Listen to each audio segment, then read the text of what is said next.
Get in, nerds. We are playing Burden of Command. My plan is to secure all that remains of Cisterna this upcoming turn. And to do that, first thing I need to do is make sure this enemy unit doesn't have any orders. So we're going to start with our armor. Bolster and shoot. 26 net suppression. Get shot, idiot. Cowering, unable to return fire. Casualty. Didn't take his action point. That's a shame. Alright, so if I grab this squad, what does an assault look like? An assault looks good. Get him! Come on. Excellent.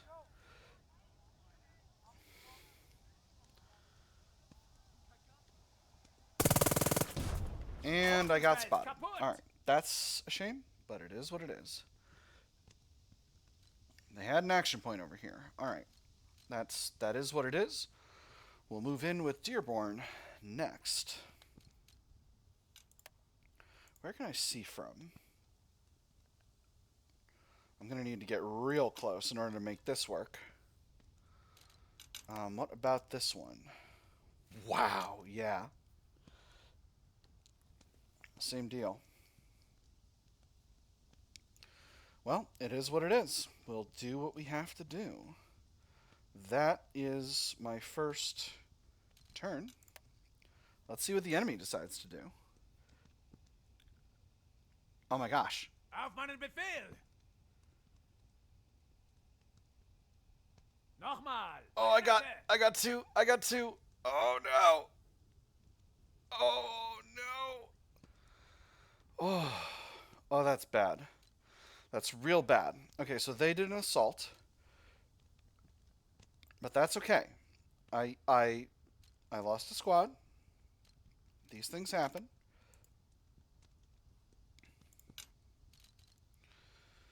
So who do I want to use first? I think they're in that building now. So let's move Rao forward. See if we can take him. Alright, yep, that's where they are. We'll grab this unit. Throw some suppression down range.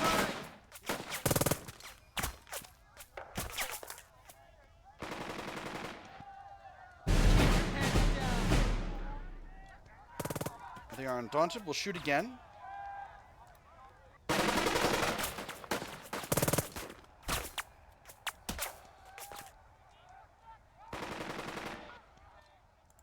And then Lieutenant Rao.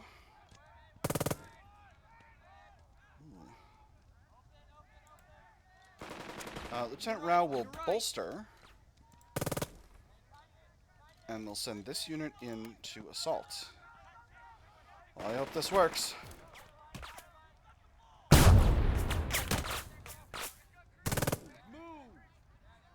Alright, took a casualty, but I got him.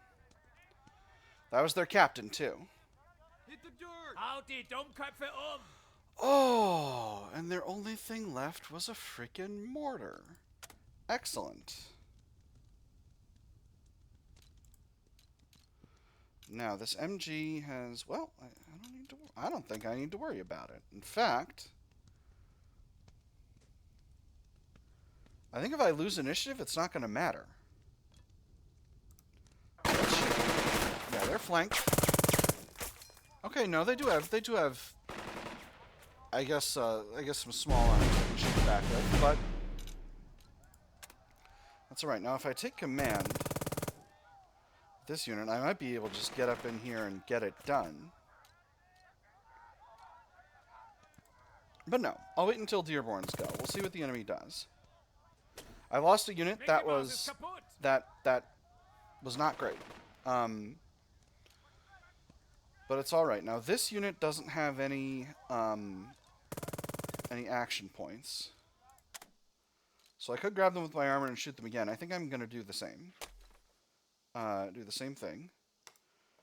Get them in full suppression, or at least as much suppression as an. Hey! I took their acting lieutenant out of action. Brilliant. So that's very good as well. That's all I'm going to do with the tanks, and then Dearborn's going to hopefully sweep in and solve the situation. Wow, a rally. Bananas. Let's not get greedy here. Don't give him an inch.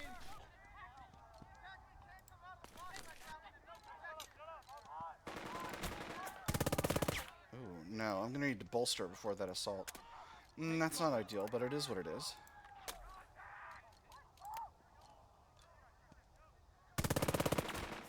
Return fire.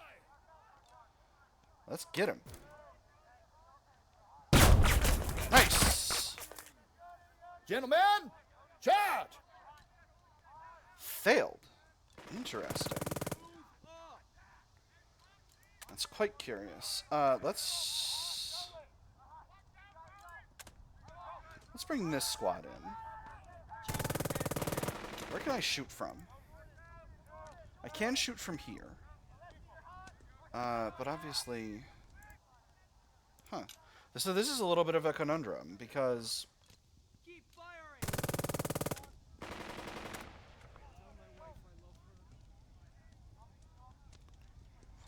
Yeah.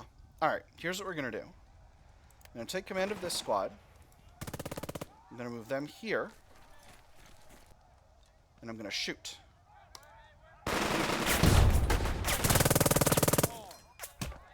They were able to shoot back at me a little, but it shouldn't be a problem. Oh, it's just the captain. That's what's going on. Alright, then we'll take command of this squad. Shift fire. Move them into the strong point. Move up. And then assault them from the flank. Take them. Drag out. Excellent. That's that unit solved. And now we'll grab this squad. Take command. Your scouts report that your men have seized a portion of the rail line, outflanking the remaining German forces. That should make the bastards withdraw, First Sergeant Grant notes, won't it? And then we move in and take them. Come on. Really? Another enemy unit?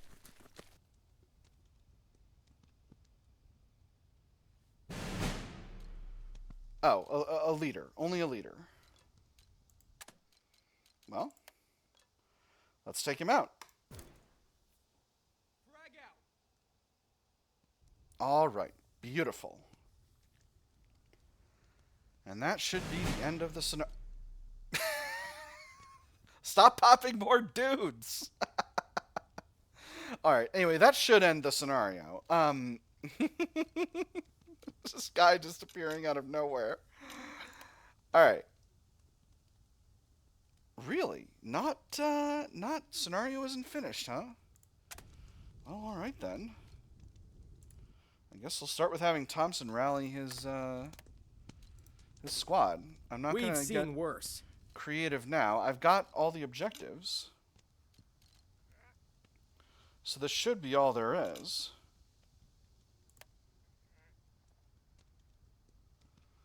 Yeah, I'm going to go ahead and end the turn and see if that marks the scenario complete.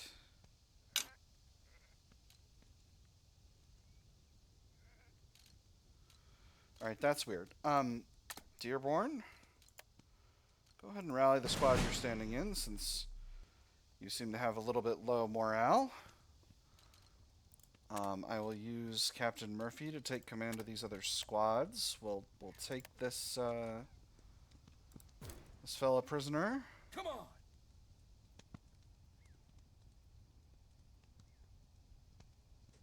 He surrenders. All right.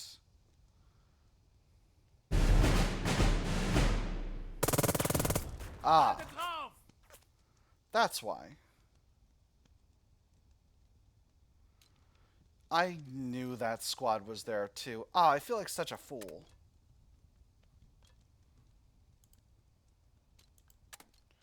All right, well, we will grab them from this other side. No, not going to do that. I'm going to shoot likely to lose initiative chance. That's interesting.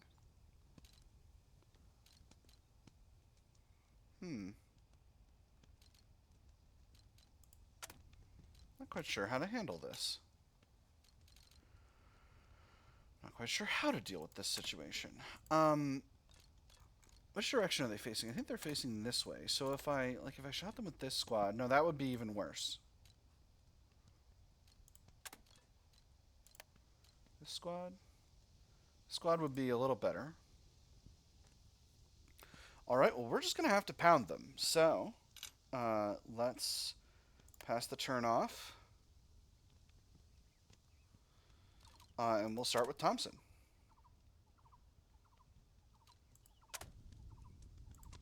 Can I see from this spot? Yes. And so actually what we're going to do, we're going to move Thompson to here. We're going to bolster. We're not losing today. And we're going to shoot. Taylor, keep them pinned. Yeah, Taylor, get it together. This squad is going to go next. Oh, they're also not doing super hot.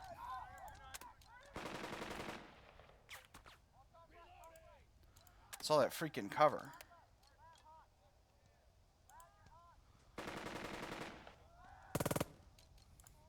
I'm going to take command of this squad next. They won the initiative. We became undaunted. They're undaunted too. The squad next. We won the initiative that time. But they're undaunted. Keep it up. And that's all that Thompson's got. So next we'll pass it to Rao to finish things out. Don't give him an inch.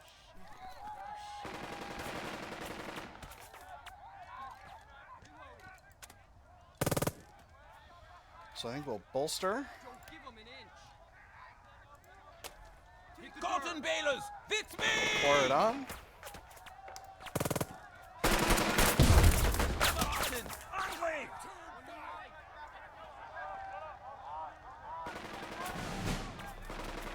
Now they're suppressed. So now we'll take them. 50-50 still? Golly.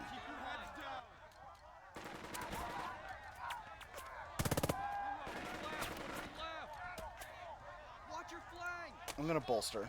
I'm going to bolster instead. And then the squad will take him. That's full, Hit the dirt. morale.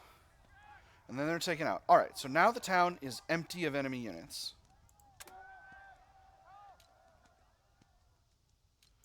We'll just activate this unit. They can't move. Alright, that's okay. We'll activate this unit. And we'll just put them on the other objective. And that should be the end of the battle. There's no more enemy units. So... yeah, we got our objective over here. We got our objective over here. We got these two objectives. We're at a major victory. Let's do it. God, I miss fighting the French. Nice. Alright. Well, we seem to still be doing stuff. So,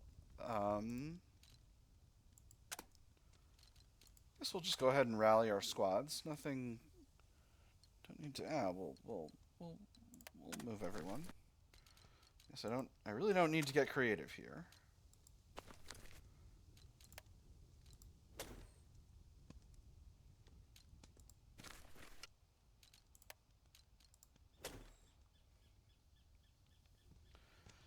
Nice. Alright. This squad could get rallied. We'll move them up to the church, I guess.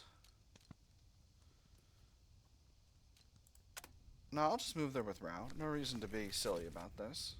There's not enemy units left, so You are Cottonbalers! shouldn't be a problem. I guess we'll get these two units out of the street. With me. And I'll take Captain Murphy across the street just for good measure. Yeah, and that's all I need to do. I've achieved all my objectives.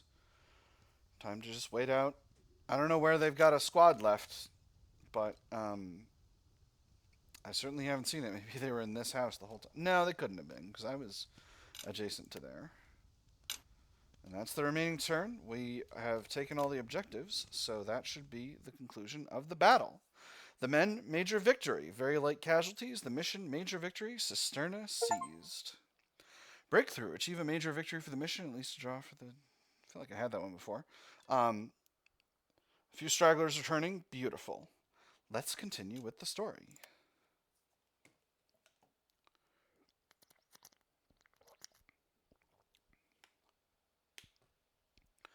At last, a moment of silence. Cisterna revenged. The fighting resumes, bitter and constant. The mission, major victory, all objectives seized. The men, major victory, casualties less than 10%. The crack of bullets against concrete resumes, and your men return their attention to the war. The fighting is hard, but the bold platoons of Nickel Company and the 2nd Battalion swiftly corner the garrison in a castle. They have a little anti-tank gun. You have a tank. They surrender in droves, and the war goes on. The center of town may have fallen, but the battle is far from over. For days you push, and the Germans withdraw at a steady pace. Then finally they retreat rapidly down the Italian highways. Your Cottonbalers trot forward. As the sun dips low, you sight a skyline that takes your breath away. 7 hills that are... I've still got 2 soundtracks playing here. 7 hills that are crowded with history, not to mention the dome of St. Peter's and the broken ring of the Flavian Amphitheater, both silhouetted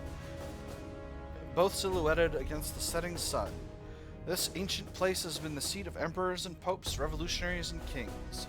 The eternal city, Rome. And hopefully, a decent bed. Alright, so let's aid our men. How bad's that one squad? Well, they're not bad off at all.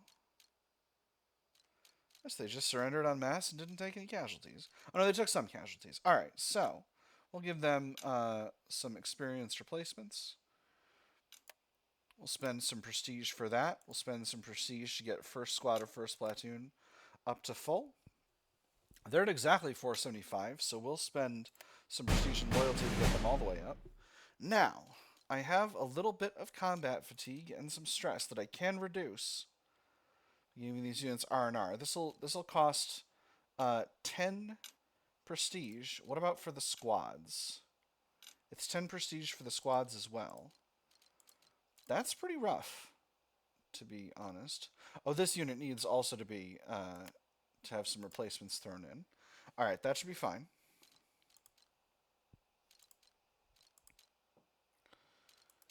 Okay, so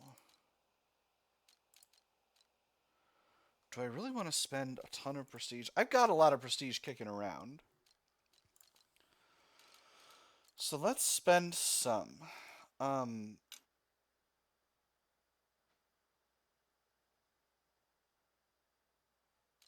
We'll take one squad down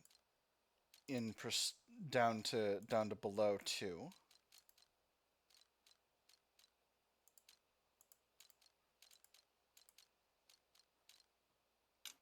I think it's going to be first of first.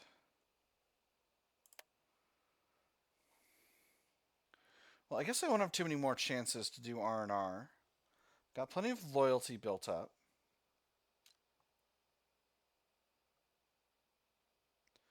If I go down to 24, though, that's a risk.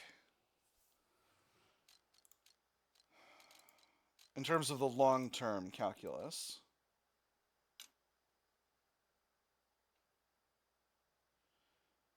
I'm going to do it. I've been doing pretty okay with prestige so far. Is this the right call?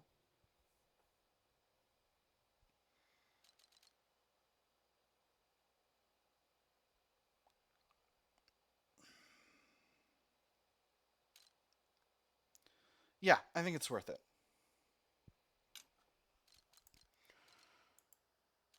Alright. I could guide squads, but I think I'm feeling pretty confident overall. Could spend some prestige and loyalty to get this mortar squad up to 4, but I don't think that's necessarily useful. Alright, so that is all the aiding of my men that I'm going to do. Let's continue the journey.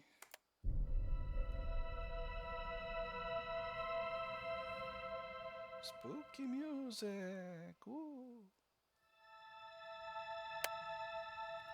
Rome.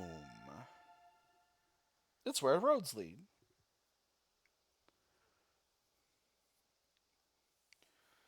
June 5th, 1944, Italy. Oh. On May 23rd, the Anzio troops broke out of their beachhead area, and 2 days later the two groups met at Borgo Grappa. After 4 months of anguished fighting, the beachhead forces had accomplished their mission, to threaten the German rear and compel them to fall back. The road to Rome was lined with the wreckage of Nazi legions, blasted by Allied air power as they fled before the reunited Fifth Army.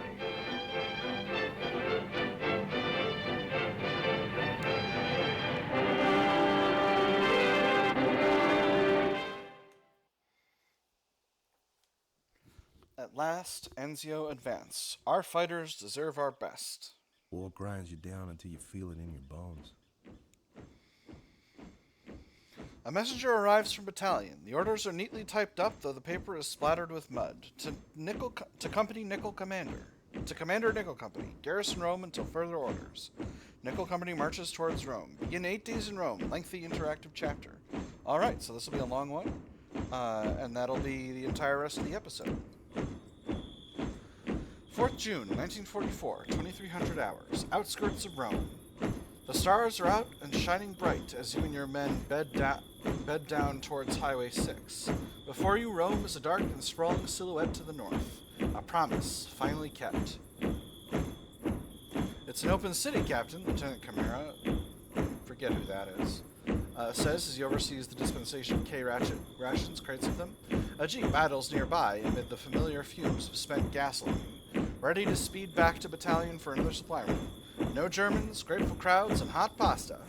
I get the skinny on that from Lieutenant Clore, so you know it has to be good. And so we march towards Rome.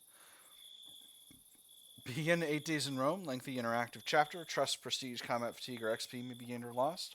Or muddle through a week in garrison. Skip this interactive chapter, 2 loyalty, 2 prestige, all officers and units, combat fatigue minus 20. No, we're going to do it. I'm going to make more bad decisions, damn it. It all sounds a little too good to be true. Germans out, allies in, but the orders that come down from Major Rathburn are simple. At dawn, enter the city. If the Germans aren't there, then find a billet for the company. Naturally, the men will want a place where they can readily indulge their thirst for wine, women, and song. Probably not a trip to the opera either. Ask Thompson for his preference for a billet. Find Rao and discuss billets. Find Dearborn and discuss possible billets. Tell Stern you're weighing options for billeting. Decide where we billet the men. Let's ask Rao. You find Lieutenant Rao with his men, overseeing the distribution of K-rations while a small pot of coffee streams over low, ruddy coals. Yes, Captain? Rao inquires lightly as he puts the mundane task aside. When you lay out your question, Rao gives a little click of his tongue. Yes, it would be a problem. The hotel would be ideal for maintaining discipline, but those places are for generals. There will be lower places, but those will be too close to where the men will find relief. Das Birge ist immer das Tierste. And so I would suggest not staying in the city at all. Instead, make camp on the outskirts and allow only supervised visits to Rome. The mission, prepare for the next operation. The men rest and recover. Secure a hotel, the men deserve it. Build at a hotel, others will try to kick your company out, daily combat fatigue reduction. Find some place away from the center of Rome. Build at a deserted school, reduce chance of negative events, increase chance of complications with local authorities. Consider a lively place my soldiers will like. Build an abandoned factory, increase chance of negative events, increase chance of positive trust or events. Maybe better stake a bivouac outside Rome. Build amid a hazel grove. The men will resent this, greatly reducing the chance of negative events.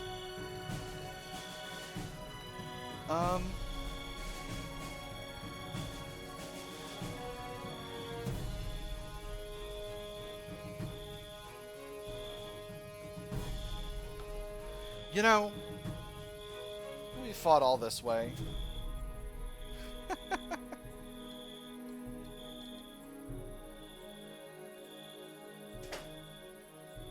Let's, you know, we'll secure a hotel. We deserve it. Ah, do I really want to do that? I'm leaning towards the deserted school. Reduced chance of negative events is pretty good.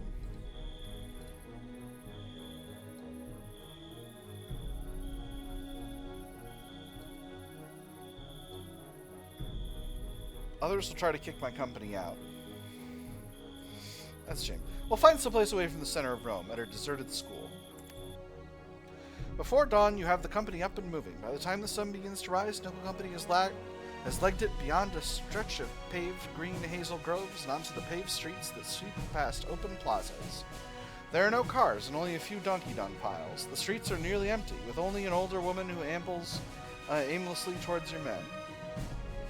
Then she raises a hand to shield her eyes from the rising sun, and her back straightens up. She cries out, "Sono gli Americani!" and claps her hands with glee. Windows open. The call is repeated. A myriad of Italians lean out of windows and edge out of doors. Within minutes, they gather in the streets and swell into a joyful crowd. Wild cheers kiss cheeks, tears of joy waving flags, and that's just from the old men. The fervor of Rome is positively infectious, and your men quickly bog down in the well-wishing. But thankfully, there's a motorized column coming up the road. That drives away enough of the crowd for the march to resume. But these moments of liberation are something that you and everyone in Nickel Company will remember as long as you live. At last, you get your men moving again, relying on Dearborn to handle the crowd. A surprising number of young women gather around him as he gives a little scripted speech in modest Italian and redirects the people to cheer the next group of American soldiers marching down the road. Ahead, the road splits amid a flat valley to reveal an oval racetrack of bygone days. Two low hills rise up on either side, the whole of it edged by tall trees. The very sight of the track tickles your memory. The Circus Maximus, Stern calls out as he leads his heavy weapons platform forward, lugging just as much ammo as anyone else. Take a good look at where they used to race chariots for glory, because today, 4th of June 1944, that glory is ours. Your men march on. Before long, your lead scouts, Morris and Patterson, return. There's a big school up ahead, Morris says as he strives to catch his breath. It's got dorms with lots of beds, Patterson adds, and hot water, with a big kitchen, and no one's there. Perfect, let's stake a claim. Find a caretaker or someone before we settle down. Trust -1, gain a little local trust. Locate an official before we move in. Trust -2, gain local trust. I don't know what local trust does for us, but let's locate an official before we move in. The men wait and wait while the scouts find someone willing to say they're with the local government, and even then, the short, bespectacled man merely claims to have been a clerk at the office of the assistant militia commander. Through an interpreter, the nervous man explains that the school's president had stopped by the office last week, admonished the remaining clerks of their conscience and duty, before tossing the keys on the commandant's desk and heading off into the night. The school is more like a small fortress, with pale stone walls, a drilling square, and sandbags perched on the rooftop. The motto, "El aratro che tracchia il solco, ma è la spada che lo difende," lies above the heavy metal gate.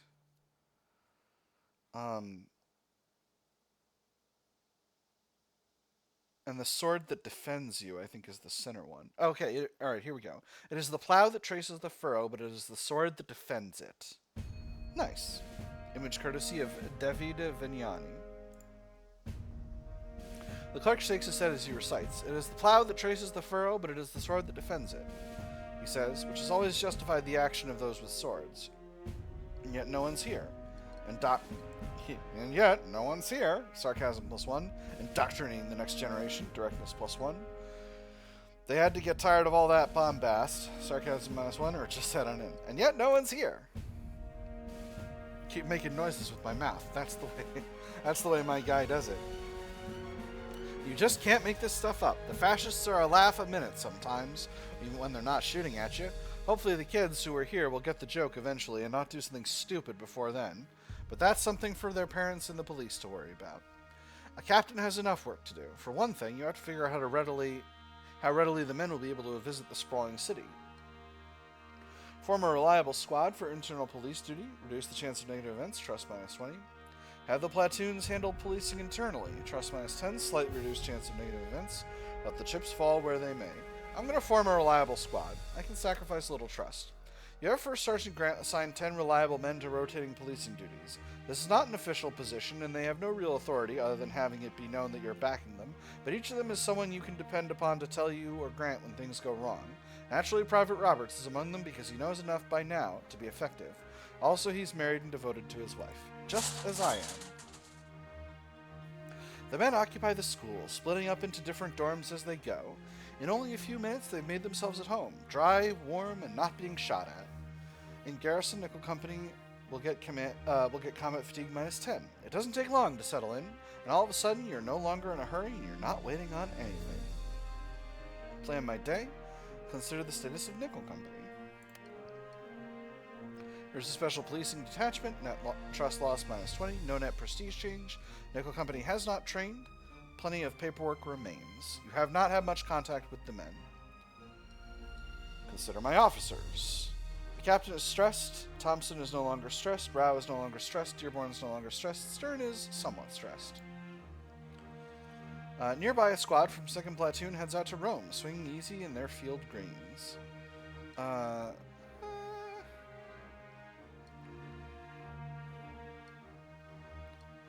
stay behind and get things organized.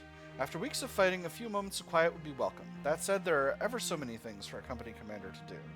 Settle into a dorm room and just relax. Very high chance of combat fatigue -20. See to the men. Very high chance of trust +3. Start on the paperwork. Very high chance of prestige +3. Or set up a refresher course for the men. Reduce possible experience loss. I'm going to do this 4th one. I got burned by that before. You have First Sergeant Grant pass along the word, an inspection and drill time on the campus's parade grounds. The men aren't eager for this, especially with Rome waiting for them. The dark muttering falls silent as you approach. Trust -10. The men are just released from training near the academy billet. A cry of welcome comes up as a soldier with a heavy pack steps through the school's archway into the midst of his fellows. You recognize his face. PFC Chase, Private First Class Chase. Last seen being carried out of Cisterna on a stretcher. A good man, briefly gone but now back again, and his buddies are sure as hell glad to see him. Let them have their moment. Make a note and do the paperwork later. Counts as completing paperwork. You use this as an excuse for an exercise. Test discipline, very low chance of trust -2. Counts as company training. We'll train them. Plenty of time to goof around. They hate you for this, but they'll hate you together. PFC Chase included. Welcome back, Private, First Sergeant Grant calls out in familiar tones. The men respond with collective groans because they know what's coming. The exercises definitely pull the wind out of Chase's sails. Recovery was all well and good, but chances are he'll be back in shape when Nickel Company goes on the line. Tuesday, June 6th, 1944. Your 2nd day in Rome commences. A morning like any other, such as things are at present. At the moment you step out of the courtyard of the academy, you see Morris and Patterson heading towards you with a purpose to their stride. That's rarely a good sign. Why aren't you guys messing around? Captain! Morris calls out in his most amiable voice. Clearly the pair has something planned. If you've got a moment, we got an idea about how to improve morale. And it won't get anyone drunk either, Patterson offers quickly. Yep, just good, clean fun, Morris says in full agreement. The phrase, "I've got a great idea," from an enlisted man is second only in danger to a new lieutenant saying those dreaded words, "in my experience." Make it quick, I'm an officer, remember? Then why am I listening to you? Motion for them to proceed, shake my head. Make it... Make it quick. I'm an officer, remember? Couldn't forget that, Captain, Patterson replies. So, ice cream. There's a long pause that follows. Yeah, I know what that is. We ran into this Italian in town and we got to talking. He owns a gelato place. Gelato means ice cream in Italian, Morris offers. And he's been out of business because he can't make any. Patterson says, doesn't have the stuff, but he does have the machines. And we've got the stuff, but we don't have the machines. See where we're going with this? Morris asks. My arrest for diverting army supplies? Get to the point. Motion for them to continue. I'll do the first one. No, God forbid. Luca, that's the guy, Patterson says, is willing to make us a whole bunch of gelato. Enough for the whole company, Morris puts in. All we have to do is give him cream, milk, and sugar, and a little vanilla. Yeah, vanilla. Luca's going to take some of it, isn't he? Luca's going to take some of it, isn't he? I like it. Go see Sergeant Layton. Trust plus 20, possible prestige minus 2. I can't officially condone this. Officially. Trust plus 10, possible combat fatigue plus 10. I'll submit the paperwork to battalion. Possible trust plus 10, possible prestige plus 1 or minus... possible prestige plus 1 and or paperwork finished. Shake my head. Trust minus 5.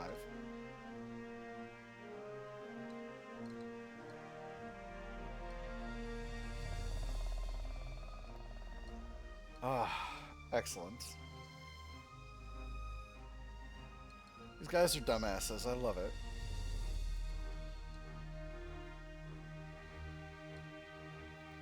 I sacrificed a lot of prestige during the sequence, but we are losing a lot of combat fatigue, so this is good.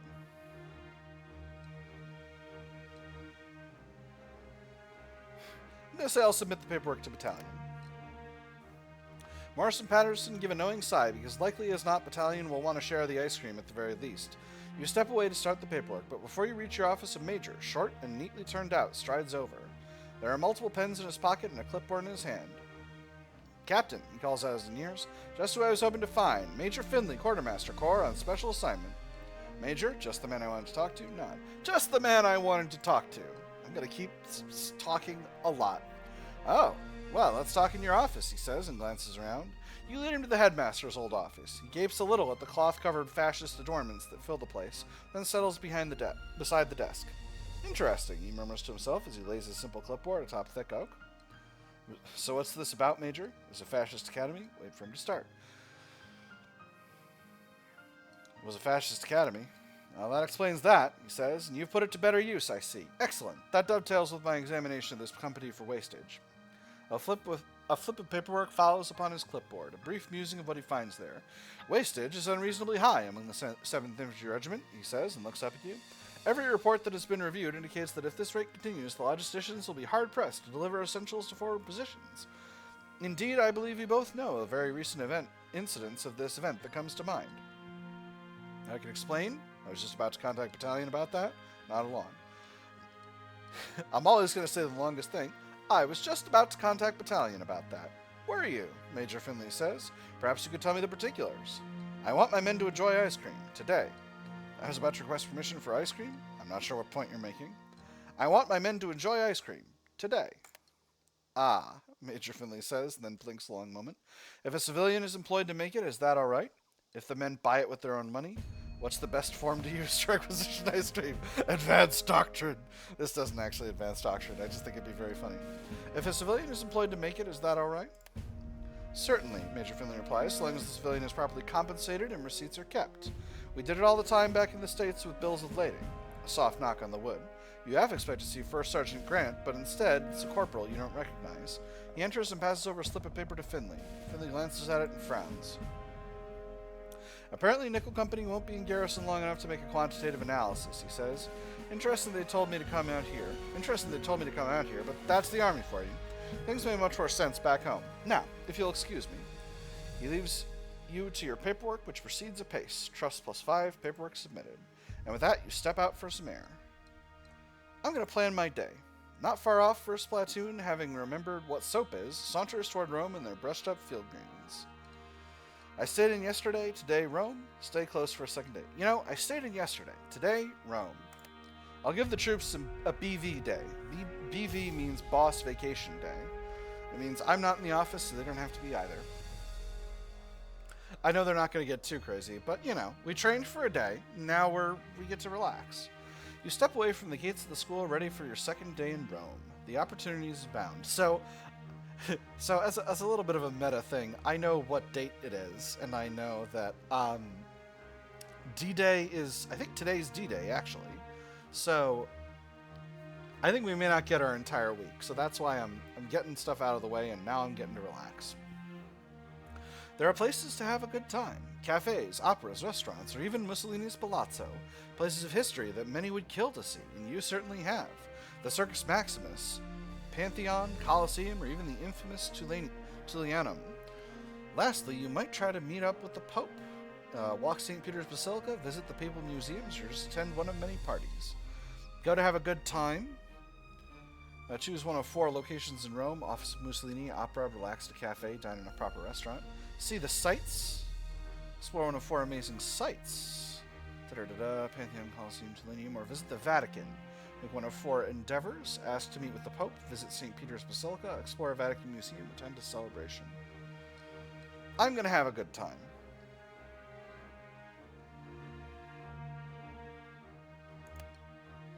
Rome, Paris, and New York are said to be the best places in the world to have a good time. Now is the time to see if that's true. Be photographed on Mussolini's chair. Possible prestige gain and combat fatigue reduction.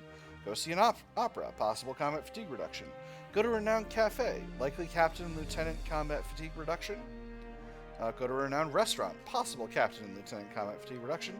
Or consider going somewhere else. I'm going to try to get a photo of myself on Mussolini's chair. Getting up to some proper bullshit. The Duce and the Throne. You make a quick trip to the Palazzo Venezia.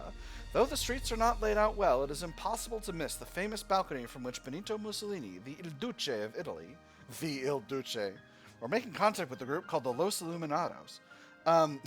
Sorry. Those of you who have played Resident Evil 4 will get this joke. From which the Il Duce of Italy, Benito Mussolini, has made many speeches. A private is there now, gesticulating and shouting Italian gibberish, much to the delight of a small crowd. There's a particularly gleeful peal of laughter when the private reveals that he was standing atop a little crate during his address. Nearby, a sergeant notes to his fellows, "Guy's good. Maybe they should shave him bald and have him run the country." The doors are open and a steady stream of American soldiers and officers cross the threshold. Eventually, you find what you're looking for, a cavernous chamber replete with false Roman columns. A solitary desk lies at the far corner of the room beside an open hearth the size of a jeep. Must have cost a lot to heat the place, even if they even bothered, because even the rising heat of the day, there's chill to the place. Take a seat on Mussolini's throne. You get a minute on the cold, hard seat. No wonder Mussolini was so often properly photographed standing. A camera flashes, a memory is captured forever. As you stand back up, you notice Lieutenant Stern sauntering in, a pint of milk in hand. "Guy sold it to me outside," Stern remarks as he saunters over. Condensation glistens on the glass. Said Mussolini drank milk all the time. Supposedly this is even the same brand. Sounds about right. Can I have a sip? Bet he had ulcers. Low chance of reducing stress, high chance of Stern losing stress. Can I have a sip? High chance of Captain combat fatigue -10, low chance of Stern combat fatigue -10. Or even chance of Captain Stern combat fatigue -10. Sounds about right. I'm going to do that first one. Stern smiles. You can't help but grin back, and with that, the weight of things lifts ever so slightly. Hey, both of our combat fatigue is down by 10. Excellent. Nearby, bells begin to toll. It's time to return to the company. You leave the Palazzo Venezia and Mussolini's chair behind, and make your way back to the academy billet. As you step into the courtyard, Corporal Ferrara steps over to you. In either hand, he keeps a firm grip on a pair of teenage Italians, boys that could almost be twins. "Captain, we just caught these two trying to sneak in," Corporal Ferrara says. "One of our patrols found them." The two teens are more than a little scruffy, but unlike a lot of civilians, their pants and shirts don't show a lot of wear. They're lean, too, but only recently hungry. "What do you think, Ferrara?" Listen to their story, hand them over to the local authorities. Third one is tempting, but what do you think, Ferrara? "They're former students, Captain," Ferrara says. "They were training to be good little fascists, but we spoiled their party. I bet if we stripped them down, we'd find tattoos that'd confirm it." The teens stare at you silently, their eyes dark and resolute. "Think they speak English?" Listen to their story, hand them over to local authorities. "Think they speak English?" "Not a word, Captain," Ferrara says. "If they do, then they've got nerves like ice, which they might, considering what they'd be training for. Places like this school, it turned out a lot of murderers." The teens keep staring at you. It's obvious they understand your rank and what that might mean for them. Listen to their story. Ferrara asks a few pointed questions, and the boys reluctantly start talking. They were students, Ferrara translates. From poor families, of course. Leo's father was a cripple who defeated the Ethiopians. Yes, all of them. Diego had no father, only a mother who went into the convent after he was admitted. Both were probably orphans, because they always were. Because they always are. The boys keep talking and Ferrara keeps summarizing. Yeah, they never believed in Mussolini, not in their hearts. He's led Italy to ruin. He never remade the Roman Empire. Terrible breath. You know how it is. They just wanted some food and a place to stay that was warm and without rats. That part was word for word. Anyway, they decided to sneak in and got caught. Now they appeal to your wisdom to let them go. We can do better. Both boys will have a job here. Very low chance of test zeal. Very low chance of combat fatigue, plus or minus 10. They were admonished. Now they can go. Test discipline. High chance of trust, plus or minus 10. Hand them over to local authorities, plus 1 prestige. There's more to this. Get our MPs. Tests nothing. High chance of prestige, plus or minus 1.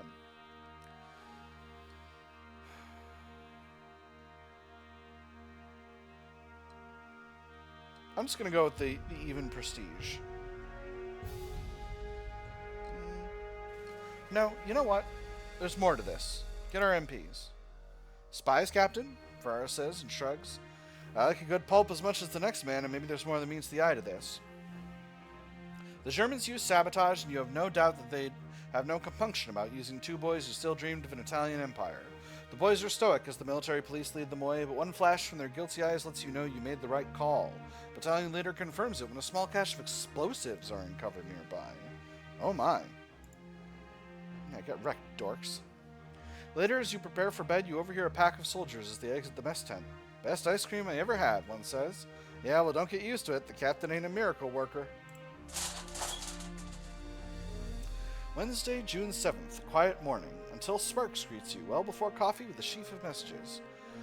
The paper is all about France, Captain, he says, and thrusts today's fold towards you. Take a look at the newspaper. There it is, all official. The landings in Normandy cover the front page in a splash of Romeo medium font, well above the 10-point size. Big news, confirmed by the press.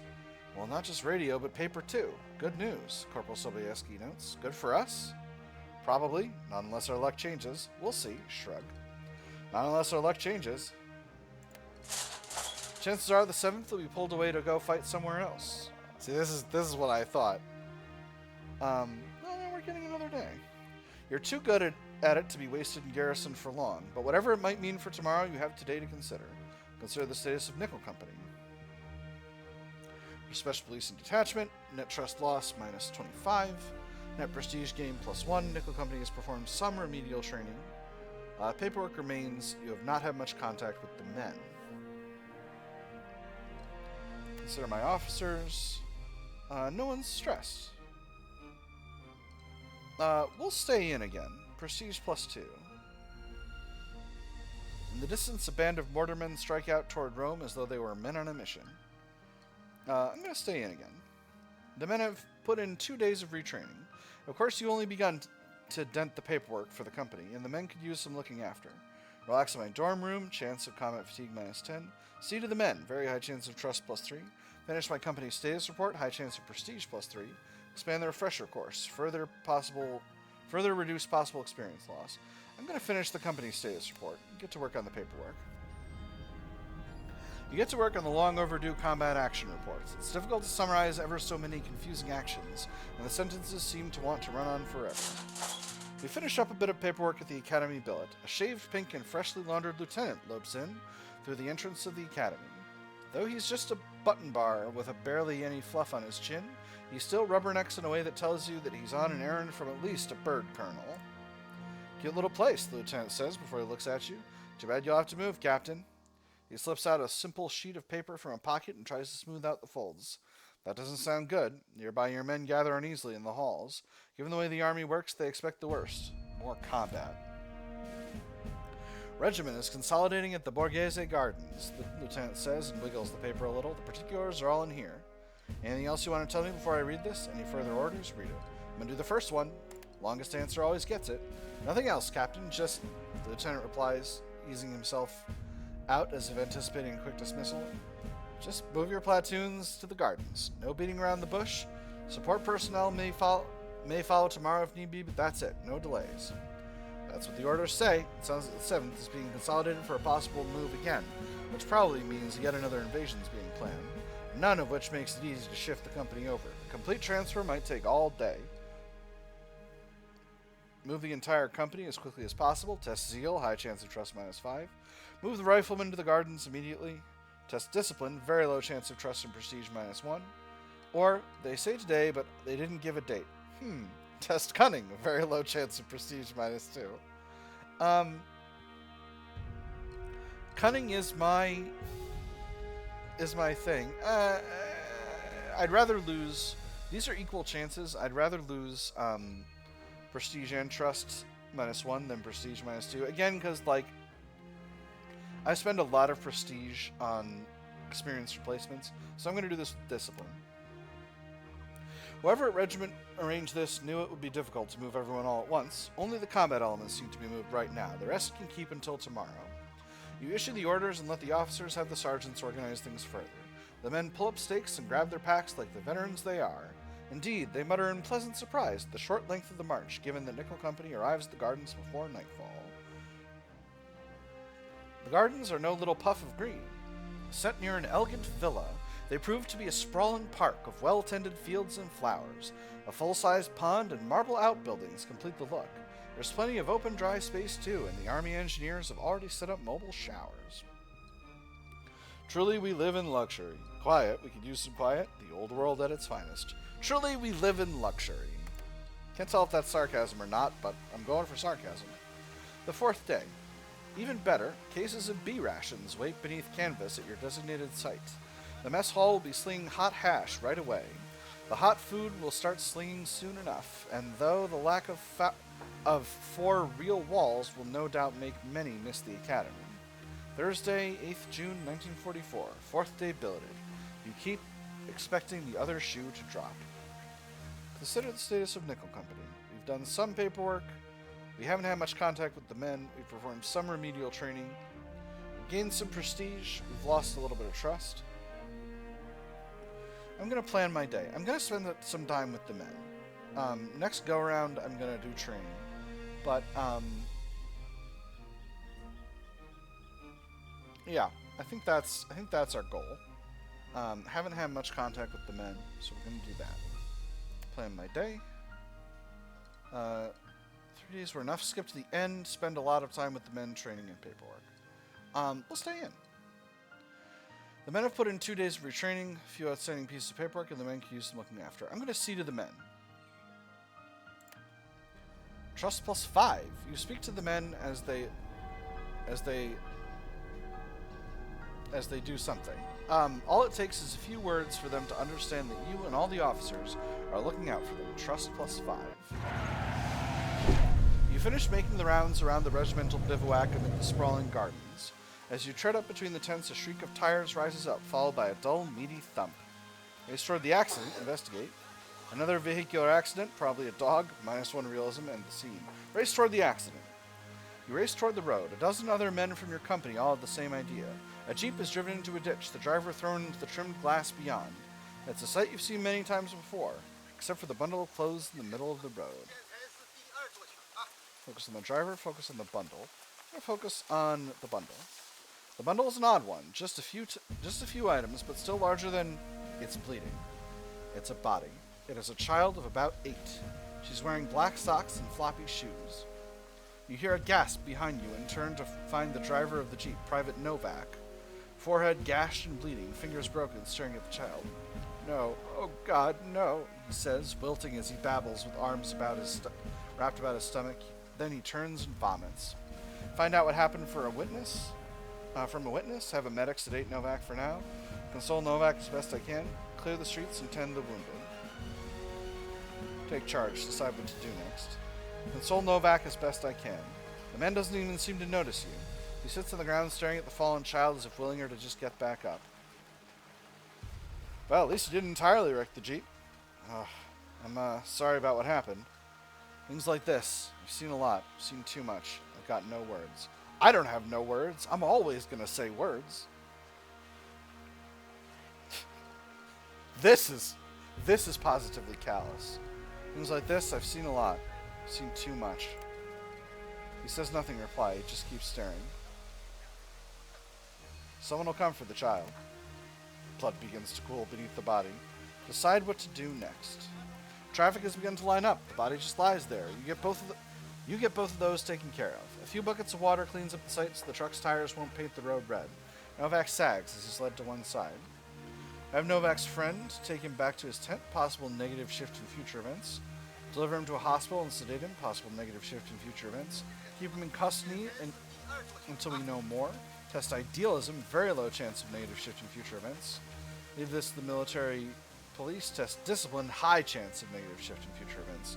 I'm going to go with idealism. You set your soldiers to the task. Someone has to know the little girl with the black socks and floppy shoes, but there's no name. No one knows her, and Novak is left bereft. Negative shift. Alright, well, we went with the lowest possible chance, and this is what happened. Alright, Friday, 9th June, the weekend officially begins. Consider the status of Nickel Company. Net trust loss minus 20, net prestige gain plus 3. Nickel Company has performed some remedial training, some paperwork remains, you've had contact with the men. Plan my day, we're going to do training. Stay in, expand the refresher course. The third calisthenics goes well. The men accepted as the Army way. The men are just released from training near the regimental bivouac amid the sprawling gardens. As you inspect what passes for a main gate at your section of the gardens, a figure clad in a black cassock and white collar of a priest approaches. He's a little dusty, and young for that matter, but his eyes practically gleam in the fading sunlight. Captain, he calls out and holds up a simple bound book, no doubt a Bible. I am Father Rice, and I've been tending to the other companies of 3rd Battalion all day. I'm Father Reyes, and I've been tending to the other companies of 3rd Battalion all day. I'd be grateful to have the opportunity to speak with your men. Did you walk all this way? Would you like some water before we begin? You seem happy. What is it you want to do here? Let him in. Chance to remove a negative event. I'm going to let him in. I'm going to ask if he wants some water. Show a little hospitality.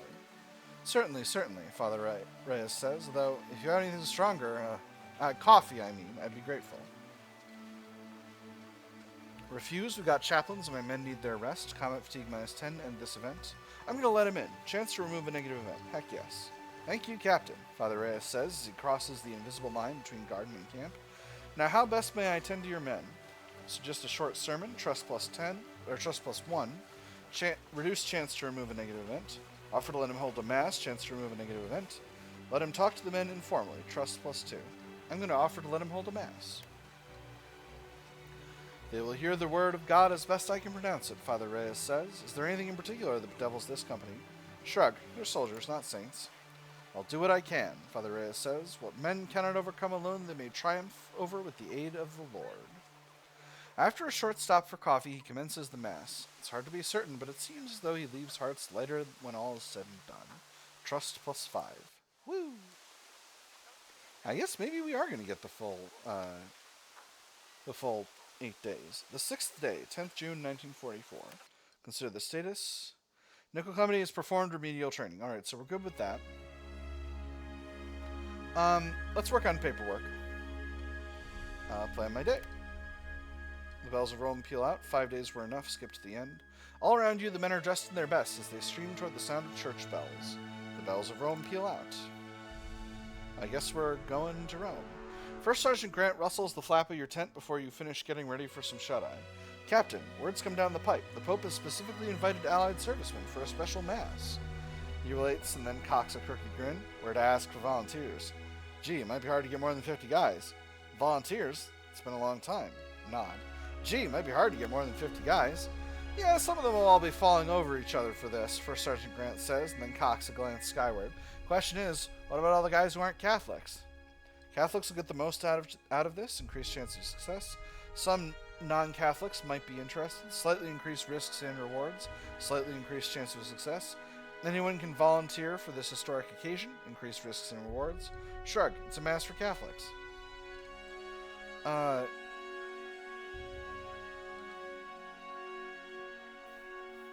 There is risk, so I'm going to mitigate it. I'm not going to go with increased risks and rewards. I'm just going to say Catholics will get the most out of this. This is the optimal response.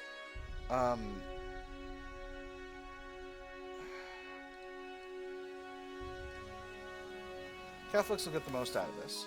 Yeah, but what do we do with everyone else? They'll want time off too, First Sergeant Grant says. There's still plenty to be done, even if it feels like a Sunday. He's right, of course. There are tents to be repositioned, equipment to be checked, and plenty of other little things that can't wait for Monday. Not with everything going on. Give everyone else the morning off, test idealism, high chance of trust +3 or -1.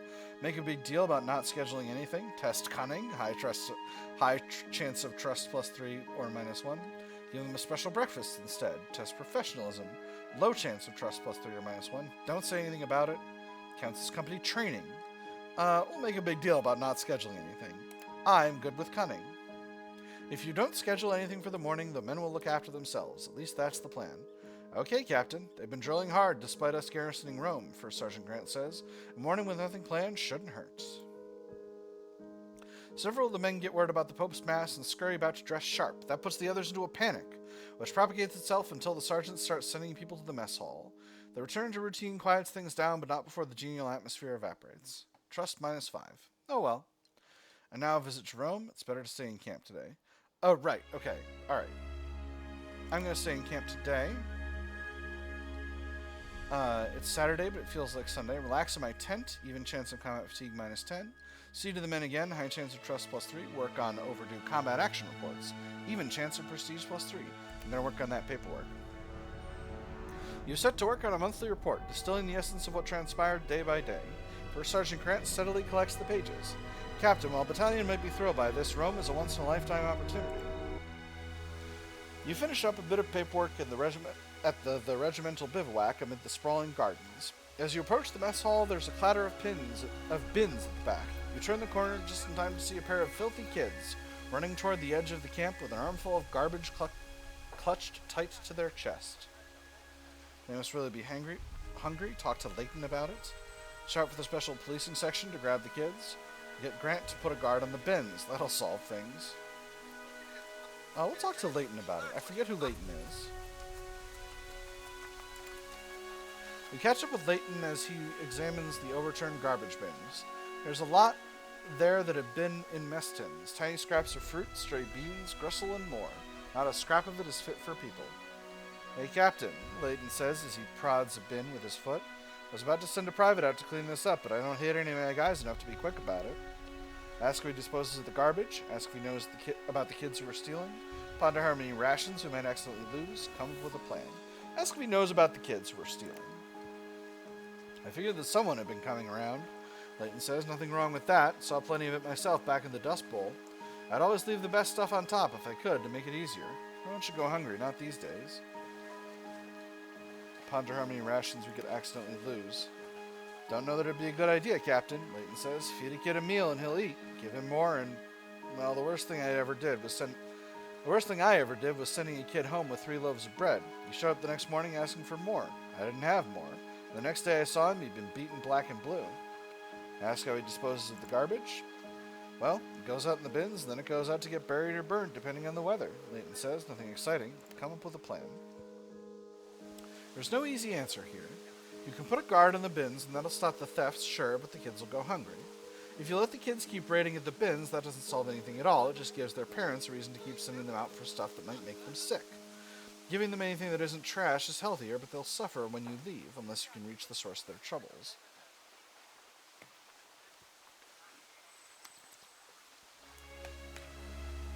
Put a guard on the bins until trash is burnt, and the scene. Let Leighton continue his hands-off feeding the kids. Even chance of trust +or -5. Arrange for the kids to be fed under the table. High chance of test idealism. High chance of trust +or -10. Set the kids up with K-rations and a stern letter. Test discipline. High chance of trust +or -10. Or ask battalion for guidance. High chance of prestige +or -2. I'm going to test idealism and arrange for the kids to be fed under the table. You give Leighton the green light to feed the kids. Sure, I'll fill their bellies, Leighton says and shrugs, but they never ate out of the bins themselves. They were bringing it to someone, and that someone won't be happy with nothing. Trust -10. Well, it is what it is. Sparks greets you after coffee and passes you a simple slip from regiments. This is the final day. Naturally, he tells you everything before you need to read it. Capitan, tomorrow we're to pack up and go, back to Napoli. More training with boats. The army is trying to drown Nickel Company again. This will be the last day, and your soldiers will have a chance to see Rome. I'm going to consider the status. Some paperwork remains I don't need paperwork that badly. Net prestige +5, net trust -25. You've had some contact with the men. Let's plan my day. Consider my officers. No one's super stressed. I'm a little stressed. Last free day, go to Rome. Last free day, better focus on the company. 6 days were enough. Last free day, go to Rome. You step out of your tent amid the gardens and prepare for your last day in Rome. There's still plenty to see.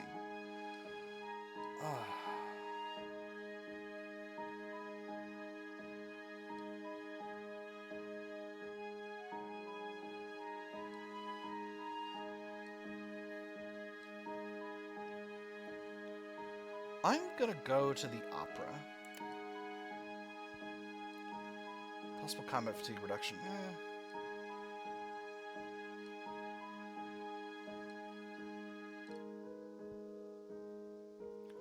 I don't need combat fatigue reduction that much. Yeah, it'll be fine. Go see an opera. The opera is a cultural tradition in Italy, and even though the Germans have but days ago retreated, a show must go on. La Traviata, to be specific. Tickets are easy to acquire for any officer with a pack of cigarettes to spare, and at the stroke of noon you find yourself amid an elegant opera house, watching the curtain go up on the production. It begins with an onstage party from hundreds of years ago, and in France, a very beautiful Violetta is in the delight of the boisterous gathering, and it is there that she meets the handsome Alfredo.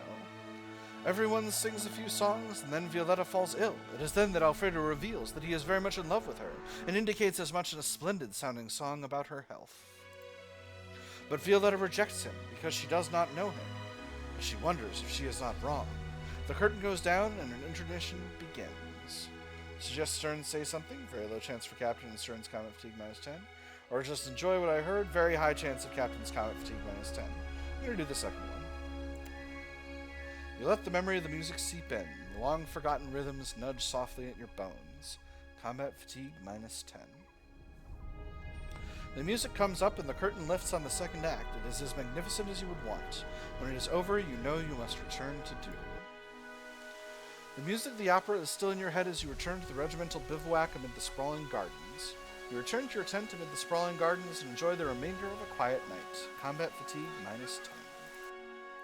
The day has come. It is time to leave. Mission minor victory. Prestige increased. Training conducted. Paperwork finished. Men, minor victory. Stress and combat fatigue reduced. Trust increased. I did it.